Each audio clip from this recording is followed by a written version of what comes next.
వసుదేవసుతం దేవం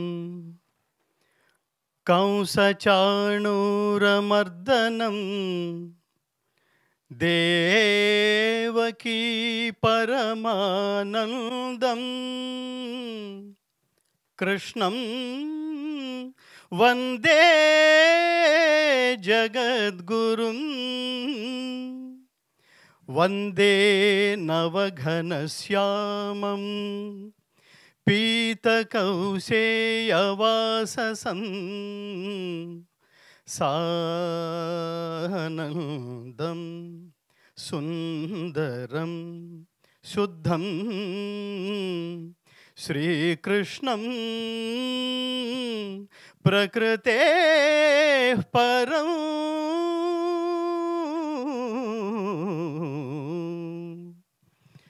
జై శ్రీకృష్ణ.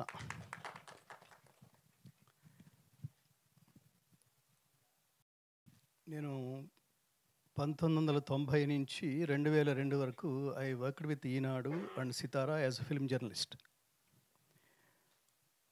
వెళుతున్న మార్గంలో ఎక్కడో అసంతృప్తి ఉండి, జీవితం అంటే ఈ లోకానికి సరదాగా వచ్చిపోవడం కాదు, తిరిగి ఏదో ఒకటి ఇచ్చిపోవడం అనేది ఎక్కడో ఒక పర్టికులర్ పాయింట్లో రియలైజ్ అయ్యి, సడన్గా ఈ ప్రపంచం నుంచి మనం మాయమైపోతే మన చుట్టూతో ఉన్న సమాజం, ఇంకా దాన్ని విస్తరిస్తే దేశం, ఇంకా విస్తరిస్తే ప్రపంచం, ఇది ఏదైనా మన గురించి మాట్లాడుకునే అవకాశం ఉందా అని బాగా ఆలోచిస్తున్నప్పుడు, ఇప్పటిదాకా నేను చేసింది ఉద్యోగానికి సద్యోగానికి తేడా ఏమిటంటే, ఎవరన్నా నీకు అవకాశం ఇస్తే ఆ అవకాశాన్ని నువ్వు సద్వినియోగం చేసుకుంటే, చేసుకున్నందుకు అవతలవాడు నీకు ఇంత అని ఇస్తే దాని పేరు జాబ్. వాడు ఇవ్వడం మానేస్తే మనం చేయడం మానేస్తాం. Job there ends. కానీ లక్ష్యం అంటే నీ నుంచి సమాజానికి ఏదైతే ప్రవహిస్తుందో వితౌట్ ఎక్స్పెక్టింగ్ ఎనీథింగ్, దాన్ని లక్ష్యం అంటాం. మహాత్మా గాంధీ, సుభాష్ చంద్రబోస్ వాళ్ళు చేసింది జాబ్ కాదు, సేవ, లక్ష్యం. అలా అనుకుంటున్నప్పుడు లక్ష్యం బలంగా ఏర్పడి, ఎప్పుడైతే మీరు సమాజం గురించి ఆలోచించడం ప్రారంభిస్తారో ప్రకృతి శక్తులన్నీ మీకు సహకరిస్తాయి మిత్రులారా. దానికేమి లాజిక్ కాదు. మనుషులు ఆలోచిస్తే లాజిక్, దేవుడు ఆలోచిస్తే బియాండ్ ది లాజిక్. ఊహించలేం మనం. ఆ మార్గంలో ఉన్నప్పుడు సరే, మీరేం చేశారు ఈ ప్రపంచానికి అంటే, మొత్తం ప్రపంచంలో భగవద్గీతలోని, అంటే భారతదేశం ప్రపంచానికి పంచిపెట్టిన జ్ఞాన సంబంధమైన ఆస్తి భగవద్గీత. భగవద్గీత గొప్పది అనుకుంటే అది మనం చప్పట్లు కొట్టుకుంటే పెద్ద గొప్ప విషయం కాదేమో. భగవద్గీత చదవకపోతే, భగవద్గీత ఆలోచించకపోతే, భగవద్గీత ఆచరించకపోతే, భగవద్గీత ప్రచారం చేయకపోతే నీ జీవితమే వేస్ట్ అన్న వాళ్ళు ఎవరో తెలుసా మిత్రులారా?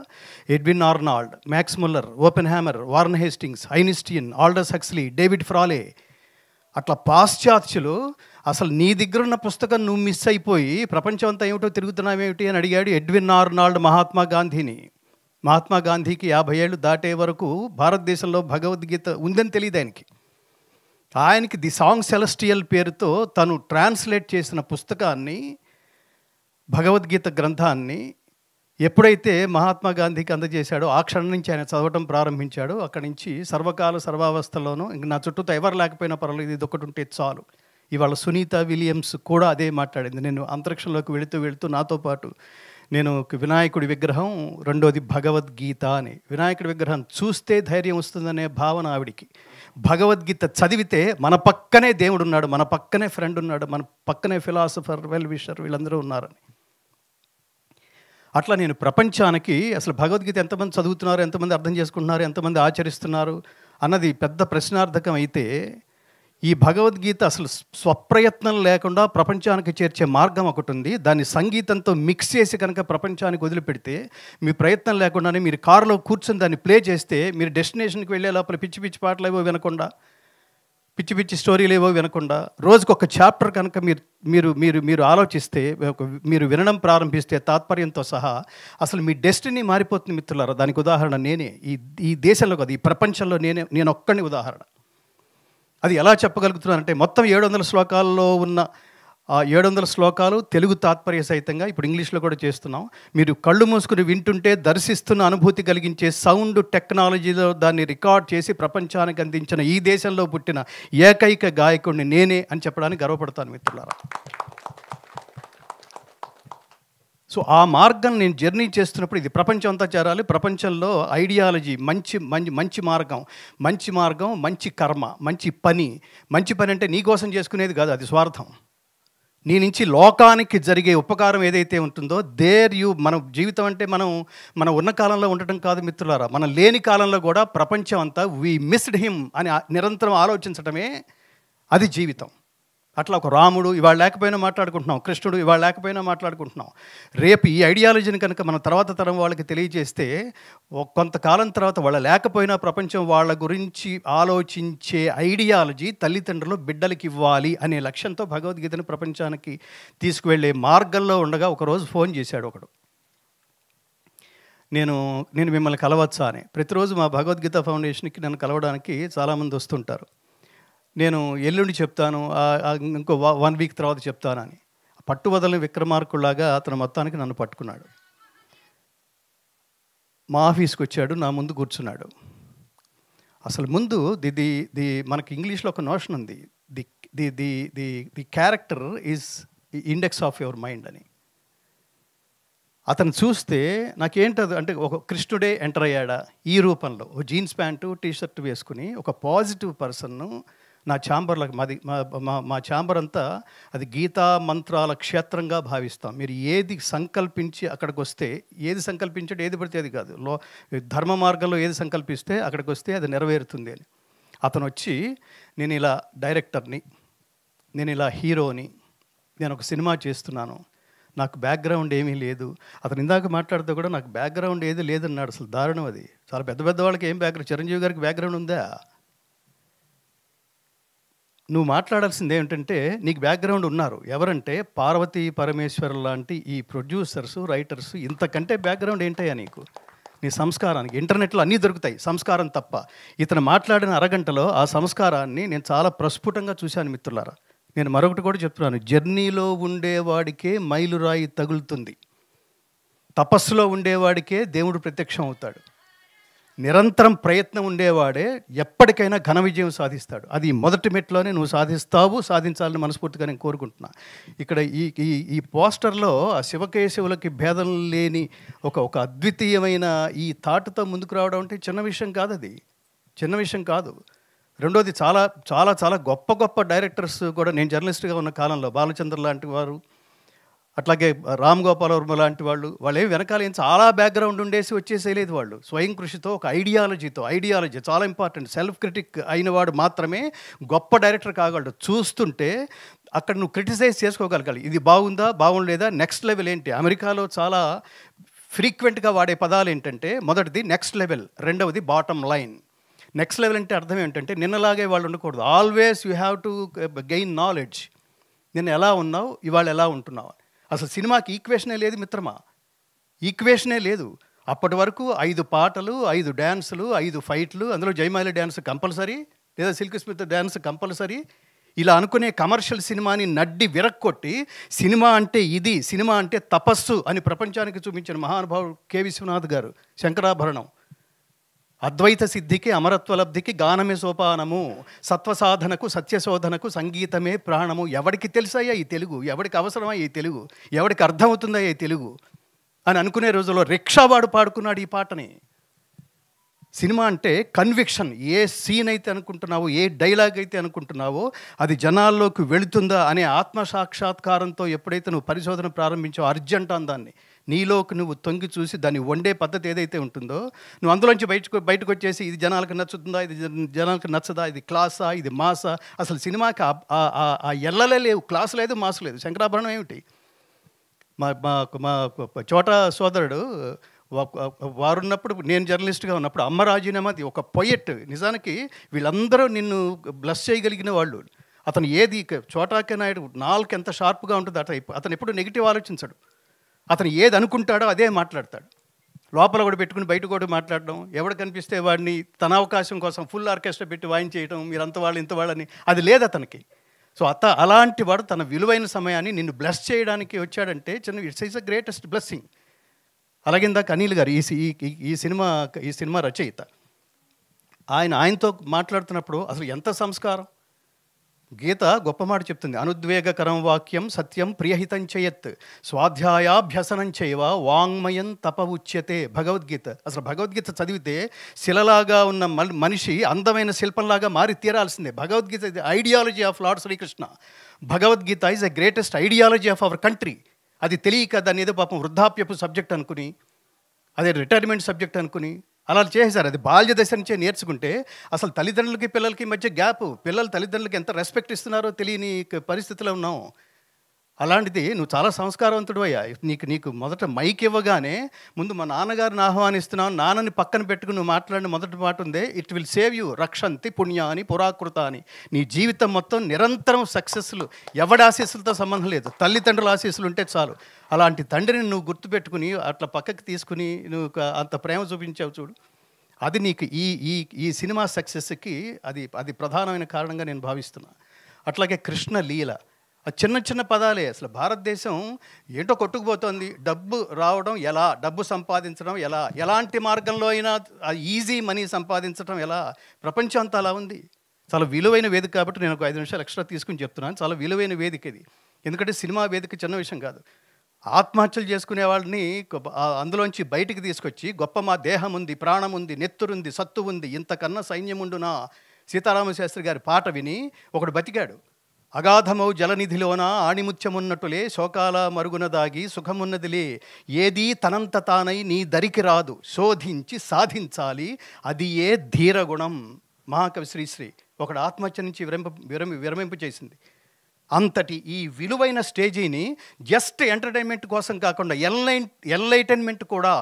ఎంటర్టైన్మెంట్ అంటే దానికి మీరు చూడండి, ఎంటర్టైన్మెంట్కి ఎప్పుడు ఎక్స్పైరీ డేట్ ఉంటుంది. ఒకప్పుడు చాలా గొప్ప సినిమా అన్నాం, ఇప్పుడు లేదు అది. ఒకప్పుడు అద్భుతమైన సినిమాని 100 రోజులు చూసాం, ఇప్పుడు దాన్ని ఎవడో చూడడానికి అంటే ఎక్స్పైర్ అయిపోయింది అది. కానీ ఎప్పటికీ ఎక్స్పైర్ డేట్ లేని సబ్జెక్ట్స్ కొన్ని ఉంటాయి. ఉదాహరణకి మాయాబజారు, వాటిలో ఆత్మ వేరు, వాటి టచ్ వేరు. మరో చరిత్ర ఇవాల్టికి, అమ్మరాజీనామా ఇవాల్టికి, అలాగే చిరంజీవి గారు రుద్రవీణ ఇవాల్టికి. అంటే మనం కోరుకునేది ఏంటంటే ఆల్ టైమ్ హిట్స్ కాదు, ఆల్ టైమ్ హిట్స్. ఈ సినిమా అలా మారబోతోందని నాకు చాలా స్పష్టంగా అనిపిస్తోంది మిత్రమా. కృష్ణ లీల, చిన్న పదం, కృష్ణ శబ్దం తెలుసుకోవాలి, దాని అర్థం ఊరికే Krishna, it's not a title. Krish అనే పదానికి, క్రిష్ అనేది ధాతువు, క్రిష్ అనే పదానికి అర్థం ఆకర్షించుట అని అర్థం. అణ అనేది ఆనందవాచకం, రెండు కలిపితే కృష్ణ అయింది. ఆకర్షించి ఆనందం ఇస్తున్నాడు ఎవరు? కృష్ణుడు. ఆకర్షించి ఏం ఆనందం ఇస్తున్నాడంటే ఉత్తమ జీవితం గడపటం ఎలా. ఉత్తమ జీవితం గడపడం అంటే ఒకడు ముందుకెళ్ళిపోతే సక్సెస్ వల్ల ఎంజాయ్ చేసి చప్పట్లు కొట్టడం కాదు. వాడికి సినిమాలు లేకపోయినా, వాడు రిటైర్ అయిపోయినా కూడా జనాలందరూ వాడి గురించే మాట్లాడుకుంటారు. ఒక జగద్గురు ఆదిశంకరాచార్య, వ్యాస భగవానుడు, కృష్ణుడు. సో ఆ మార్గంలో అట్లాంటి ఐడియాలజీతో నాతో అరగంట మాట్లాడి తను రికార్డ్ చేసిన పాటలు వినిపించాడు. ఆ పాటల్లో సాహిత్యం, సంగీతం ఎంత ట్రెండీగా ఉందంటే, నేనేదో ఈ డ్రెస్ వేసుకున్నాను కాబట్టి అట్లా ఏదో చేదస్తమైన పాటలు వినిపిస్తే నేను ఆనందిస్తాడు అని కాదు మిత్రులారా. ఆ సినిమాలో పాటలన్నీ వినిపిస్తే ఆ సాహిత్యానికి, అతనున్న అభిరుచికి, టేస్ట్కి నేను అసలు నిజంగా హ్యాట్స్ ఆఫ్ అనుకున్నా. సో కాబట్టి ఆ కృష్ణుడి శబ్దం అది ఆనందం అంటే శాశ్వతానందమయ స్థితి అయిన మోక్షం ఇవ్వగలిగే ఒకే ఒక్క దేవత కృష్ణుడు. అలాగే ఆ పక్కన లీల అని ఉంది. ఏంటి అసలు లీల అనే పదానికి అర్థం ఏంటి? మనిషి చేసే పని పేరు కర్మ అంటారు, దేవుడు చేసే పని పేరు లీల అంటారు. మనిషి చేసే కర్మకి మనం ఎక్స్పెక్టేషన్, తిరిగి ఏదో పొందాలని మనం అనుకుంటాం.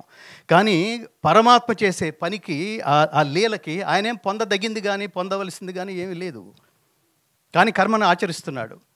ఎలా ఆచరిస్తున్నాడంటే లోకానంతా మంచి మార్గంలో ప్రవేశపెట్టడానికి. కాస్త ఇమేజ్ వస్తే ఇవాళ ఆ ఇమేజ్ని బెట్టింగ్ యాప్స్ కోసం ఖర్చు పెట్టి ఎన్నో వందల మంది, వేల మంది ఆత్మహత్యలు చేసుకునే వాళ్ళ కుటుంబాలు ఏమైపోయినా పర్వాలేదు, మనం మాత్రం కార్లు కొనుక్కుందాం, విలాసవంతమైన జీవితం గడుపుదాం అనుకుంటే అక్రమంగా సంపాదించే ఆస్తితో, నువ్వు కొనుక్కునే బియ్యంతో, అది వండుకునే ఆహారంతో నువ్వు సంపూర్ణమైన ఆరోగ్యం పొందలేవు. ఇది ప్రపంచానికి చెప్పాలి. ధర్మం ధర్మం ధర్మం అనే చెప్తుంది. కాబట్టి ఈ సినిమా తన ఐడియాలజీ, నేను అర్థం చేసుకున్న ఐడియాలజీ ఏంటంటే, ఖచ్చితంగా ఇవాళ ట్రెండ్కి ఏదైతే జనాలందరూ ఒక సూపర్ హిట్ సినిమా అని, ఒక థ్రిల్లింగ్ సినిమా అని, అసలు నాకు బాగా నచ్చింది ఏంటంటే, ఈ కృష్ణలీల అని పెట్టి అతను ఇంకొక మాట కూడా అన్నాడు. అతని ఏజ్కి అతను ఆలోచించిన డెప్త్ ఆఫ్ థాట్ ఏంటంటే, ఇది పునర్జన్మకి రిలేటెడ్గా ఉండే లవ్ స్టోరీ అన్నాడు. చాలా గొప్ప మాట అది. ఇవాళ అసలు మన టీవీలు చూస్తున్నా, వాటిలో ఏమంటారు, వాట్సాప్లు చూస్తున్నా, యూట్యూబ్లు చూస్తున్నా, ఫేస్బుక్లు చూస్తున్నా, అసలు జన్మే లేదు. నువ్వు ఎంజాయ్ చేసినా, నువ్వు బాధపడ్డా ఇదే జన్మ, కుమ్మెయి నీ ఇష్టం వచ్చినట్టు, విచ్చలవిడి, ఎక్స్ట్రసీ అలా చెప్తున్నారు చాలామంది.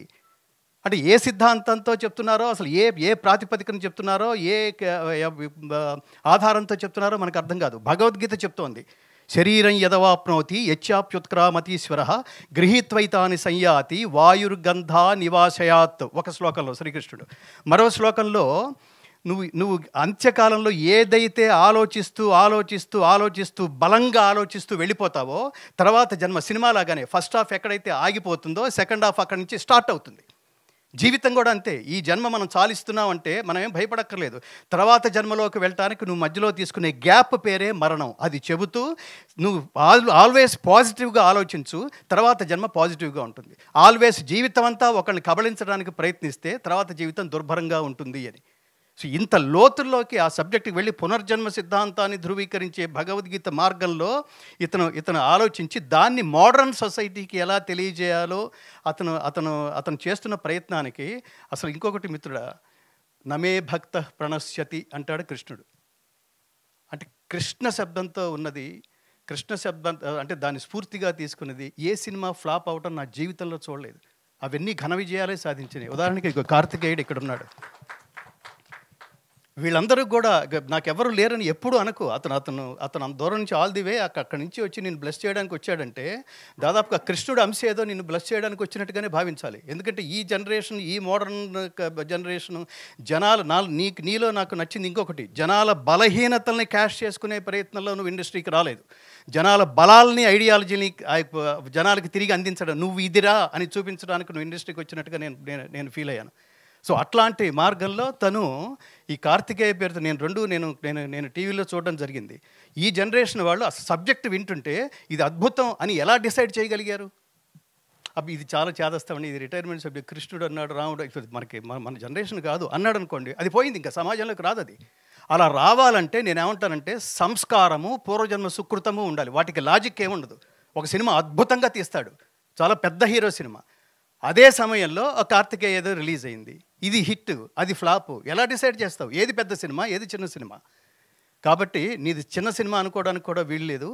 ఆత్మశుద్ధిగా నువ్వు చేస్తున్న ఈ సినిమా దేవన్ నీ పేరులాగానే, ఏదో గాంధీ పేరు చెప్పి వాడికి గాంధీ అభిమాని వాడేవాడో బ్రాందీ షాప్ ఓపెన్ చేశాడు. అట్లా కాకుండా దేవన్ కృష్ణలీల అని పెట్టుకుని దేవన్ అనే ఈ హీరో భవిష్యత్తులో చాలా గొప్ప దర్శకుడై ఇన్ ఫ్యూచర్ ఇండస్ట్రీ అంతా మాట్లాడుకునే రోజు ఈ సినిమా ద్వారా అతి త్వరలో నీ సమక్షంలో చేరాలని నేను పరమేశ్వరుని హృదయపూర్తిగా నేను ఆహ్వానిస్తూ, నన్ను ఆహ్వానించినందుకు కూడా ఈ ప్రొడ్యూసర్ జ్యోత్స్న గారికి, బంగారు తల్లి, ఆయన రచయిత, మీరు స్క్రీన్ ప్లే, ఆయన స్క్రీన్ ప్లే డైరెక్షను, మీరు రచయిత, డైలాగ్స్, స్టోరీ. సో ఇంత అంటే మంచికి వెతుక్కుంటూ వస్తారండి. మనకి ఈ సిద్ధాంతం ఎలా ఉంటుందంటే, సముద్రంలో మీకు నత్తగొల్లలన్నీ ఒక చోట చేరుతాయి, ఆల్ చెప్పులన్నీ ఒక చోట చేరుతాయి, ముత్యాలన్నీ ఒక చోట చేరుతాయి, పగడాలన్నీ ఒక చోట చేరుతాయి, షార్కులన్నీ ఒక చోట చేరుతాయి. ఏ గ్రూప్ ఆ గ్రూపే. నేను ఎప్పుడు చెప్తుంటాను, స్నేహితుల్లో 3 రకాలు. ఒకళ్ళు క్లాస్మేట్లు, రెండో వాళ్ళు గ్లాస్మేట్లు, మూడో వాళ్ళు సోల్మేట్స్. ఇక్కడ నీకు దొరికిన వాళ్ళు, బ్లస్ చేయడానికి వచ్చిన వీళ్ళందరూ కూడా నీకు సోల్మేట్స్. నీకు చాలా అద్భుతమైన భవిష్యత్తునిచ్చే ఒక గొప్ప మార్గం. నిన్నే నాకు ఎందుకో కించిత్ కాస్త కోపంగా ఉంది. కృష్ణలీల అనే అంత టైటిల్ పెట్టి, కృష్ణ అనే శబ్దం పెట్టి బొట్టు లేకుండా రావడం ఎంత ధైర్యం నీకు? సార్ నాకు ఇక్కడికి వస్తే గానీ నాకు అసలు ఏ వివరం కూడా తెలియలేదు. వచ్చిన తర్వాత కూడా వెంటనే నువ్వు కారేసుకొని నాకు అవకాశం దొరకలేదు సార్. నాకు వచ్చేదాకా టైటిల్ కూడా తెలియదు సార్. కాబట్టి దేవన్కి, ఆయన భవిష్యత్తుకి, అతన్ని నమ్ముకుని ఇతని మీద పెడితే మనకేమిటి, ఎంత ఆలోచన చూడండి, ఇతని మీద పెడితే మనకేమిటి అనుకోకుండా ఒక ప్రొడ్యూసర్ ముందుకు వచ్చారంటే అతని స్టోరీని ఎంత అద్భుతంగా కన్విన్స్ చేసి ఉంటాడు. ఎంత అద్భుతంగా కన్విన్స్ చేశాడో అంత అద్భుతంగా అది తెరకెక్కుతుందనే నమ్మకం నాకు 200% ఉంది. అట్లా మీ అందరూ ఆనందంగా ఉండి భవిష్యత్తులో ఈ సినిమా పరిశ్రమ ద్వారా గొప్ప గొప్ప డైరెక్టర్స్ ఎవరైతే ఉన్నారో ఆ మార్గంలో మీరు కూడా అంత కీర్తి ఖ్యాతులు మీరు గడించాలని మనస్ఫూర్తిగా కోరుకుంటూ, యత్ర యోగేశ్వర కృష్ణో యత్ర పార్థో ధనుర్ధర తత్ర శ్రీ విజయోభూతి ధ్రువాని తిర్మమ. కృష్ణుడు ఆశీస్ ఎక్కడైతే ఉంటుందో అక్కడ సంపద, విజయము, ఐశ్వర్యము, స్థిరమైన నీతి ఉంటుందని నేను హృదయపూర్తిగా కోరుకుంటూ జై శ్రీకృష్ణ. జై Shri Krishna. Thank you so much sir. చాలా చాలా అదృష్టం ఈరోజు మీరు ఇక్కడికి రావడం, మీ